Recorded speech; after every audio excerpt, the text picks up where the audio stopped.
Hello future readers, स्वागत है आपका लेजर फिजिक्स की न्यूमेरिकल सीरीज के क्वेश्चन नंबर 2 में। तो क्वेश्चन नंबर 2 है, calculate the energy and momentum of a photon of a laser beam of wavelength 6328 angstrom. तो बहुत छोटा सा न्यूमेरिकल है, एकेटीयू एग्जाम्स में कई बार पूछा गया है और अदर यूनिवर्सिटी के एग्जाम में भी ये आया हुआ क्वेश्चन है। तो किस तरीके से इस क्वेश्चन को सॉल्व करेंगे, तो ध्यान देना है कि इसमें पहले दिया क्या गया है। तो गिवन वैल्यूज को हमने लिख लिया है। तो वेवलेंथ ऑफ फोटोन दी गई है 6328 एंगस्ट्रॉम। स्टूडेंट ध्यान देना है, मोस्ट ऑफ द न्यूमेरिकल्स में एंगस्ट्रॉम को हम मीटर में कन्वर्ट कर लेते हैं, डिपेंड कि हमारी अदर यूनिट्स किस फॉर्म में चल रही हैं। तो हम सभी जानते हैं कि एक एंगस्ट्रॉम होता है 10⁻⁻10 मीटर के इक्विवेलेंट। तो ये वैल्यू हमने यहाँ पर मीटर में कन्वर्ट करके रख ली।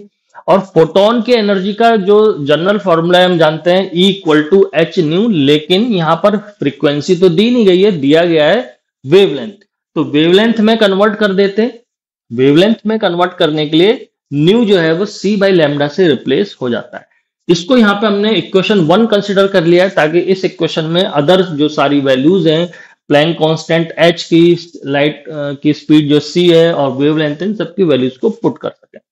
तो यहां पर हमने h की वैल्यू ली है 6.62 10⁻⁻34। याद रखना है स्टूडेंट, जो यूनिट है ये h की, ये जूल सेकंड में होती है। ये बहुत इंपॉर्टेंट है, क्योंकि अगर आप यूनिट कन्वर्जन सही नहीं लिखेंगे तो आपके हाफ मार्क्स तक कई बार कट हो जाते हैं। तो मार्क्स को अगर फुल गेन करना चाहते हैं तो यूनिट भी साथ ही साथ लिखनी कंपलसरी है।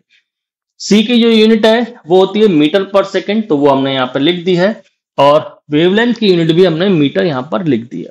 तो ये जब हम आंसर पूरा सॉल्व करेंगे, तो इस आंसर को सॉल्व करने पे हमें जो आंसर मिल रहा है वो मिल रहा है 3.14 इंटू 10⁻⁻19 जूल के बराबर।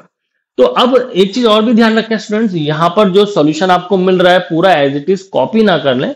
आप इस कैलकुलेशन को करने के बाद वेरीफाई करें कि ये आपका आंसर भी इसी के अप्रोक्स आना चाहिए।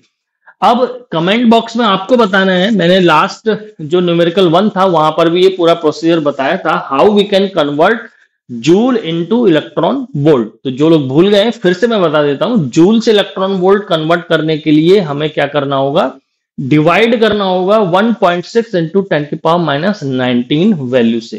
तो जब हम इसको डिवाइड करेंगे तो जो आंसर आएगा वो आप कमेंट करिए, मैं डिस्क्रिप्शन में इसका आंसर टैग करूंगा, तो वहां से आप इसको मैच करिएगा।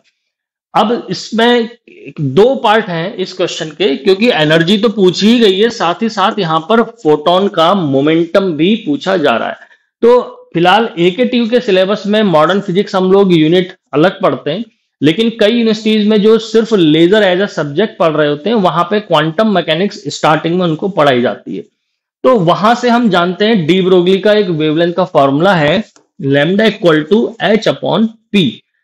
तो इसी h/p में जहां पर h प्लैंक कांस्टेंट होता है और p जो होता है ये मोमेंटम ऑफ फोटोन है। तो यहां से हम फॉर्मूला क्या कैलकुलेट कर सकते हैं, p=h/λ। तो ये h/λ में जब वैल्यू पुट करते हैं, क्योंकि वेवलेंथ दी गई है, तो ये विद यूनिट हम लिख रहे हैं यहाँ पे। अब लेकिन ध्यान देना है कि जूल सेकेंड और मीटर के फॉर्म में यूनिट है। तो कोशिश क्या हम करते हैं कि मोमेंटम पूछा गया है, तो मोमेंटम इन जनरल हम क्या जानते हैं, कई स्टूडेंट ये भी सोचेंगे इसको मास इंटू वेलोसिटी के फॉर्मूले से क्यों नहीं कर रहे हैं, क्योंकि जो फोटोन है वो एक जनरल पार्टिकल नहीं है, स्पेशल पार्टिकल है, ध्यान रखना है। और इसका मास एक्यूरेटली हम अभी तक कैलकुलेट नहीं कर सकते, क्यों, क्योंकि ये हमेशा मोशन में रहता है। ठीक है, तो यहां पर हम इसीलिए इस फॉर्मूले के थ्रू ही इसको सॉल्व करते हैं, लेकिन जो यूनिट है इसको मास वेलोसिटी के फॉर्म में ला सकते हैं। तो कैसे ला सकते हैं, तो इसके लिए मैंने यहाँ पे आपको समझने के लिए कि यूनिट का कन्वर्जन क्या होता है वो भी लिख दिया है। 1 जूल हमेशा याद रखना, 1 joule is always equal to 1 kilogram metre square per second square. इसको बोलते हैं मास फ्लो रेट, यानी कि एनर्जी को कन्वर्ट किया जा सकता है किलोग्राम्स के टर्म्स में। और ये फॉर्मूला, ये रिलेशन हम यहाँ पर यूनिट कन्वर्जन में यूज करेंगे। तो यहां पर हमने जूल को कन्वर्ट कर लिया है सिंपली उसी मास फ्लो रेट से, kilogram metre square second square. और यहाँ पे जूल सेकंड यूनिट थी, तो सेकंड को मैंने एज इट इज लिख दिया है। और अपॉन में हमारे पास डिनोमिनेटर जो है वो मीटर ऑलरेडी दिया गया है। तो यहाँ पर देखिए सेकंड से सेकंड की ये पावर कट हो रही है और इसी तरीके से न्यूमरेटर और डिनोमिनेटर के जो m है वो पावर को कैंसिल कर रहे हैं।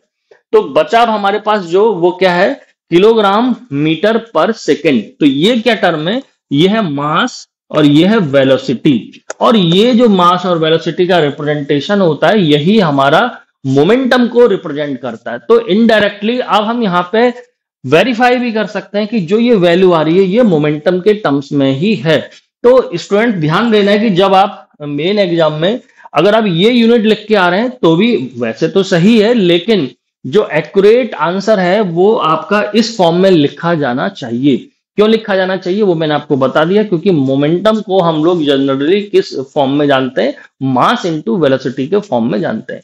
तो होप आपको ये की पॉइंट समझ में आ गया होगा। ये बहुत सारी जगहों पे आपको नहीं एक्सप्लेनेशन बुक में मिलेगा, डायरेक्ट वहां पे कन्वर्जन किया गया होता है। तो बहुत सारे स्टूडेंट क्योंकि भूल चुके होते हैं 11th और 12th में ये सारे कन्वर्जन सिखाए गए होते हैं, तो जिन्होंने वहां से रिकॉल कर रखा है तो अच्छी बात है, नहीं किया तो डायरेक्टली आप इसे जब भी न्यूमेरिकल कॉपी में कर रहे हैं तो ये जरूर वहां पर कन्वर्जन शो करें, तभी आप इसको किलोग्राम मीटर पर सेकंड दिखाएं। तो होप आपको ये न्यूमेरिकल समझ में आ गया होगा। और ये लेजर की सीरीज जो न्यूमेरिकल्स की हमने स्टार्ट करी है आपको कैसी लग रही है कमेंट बॉक्स में जरूर बताएं। किसी अदर न्यूमेरिकल सीरीज को भी अगर आप इंक्लूड करवाना चाहते हैं तो उसको कमेंट करके रखें, आगे आने वाली जो सीरीज है उनमें हम जरूर ऐड कर देंगे। और कोई पर्टिकुलर न्यूमेरिकल भी आप इसमें पोस्ट कर सकते हैं। तो फिलहाल डिस्क्रिप्शन को भी चेक करें, वहां पे कुछ अदर न्यूमेरिकल्स इससे रिलेटेड मैंने दिए हैं, उनको आप सॉल्व करिए और कमेंट बॉक्स में उसका आंसर भी मेंशन करिए। आंसर को जरूर मेंशन करिए स्टूडेंट्स, तभी वेरीफाई होगा कि आप इन न्यूमेरिकल्स को घर पे प्रैक्टिस भी कर लें। प्रैक्टिस करना कंपलसरी है और बहुत आसान यूनिट है। AKTU के हिसाब से न्यूमेरिकल्स को 100% अचीव किया जा सकता है, मार्क्स इनके जो भी मिलेंगे। तो आज के लिए हम इस वीडियो को यहीं पे एंड करते हैं। जल्द मिलेंगे आपसे नेक्स्ट वीडियो के साथ, तब तक के लिए थैंक यू।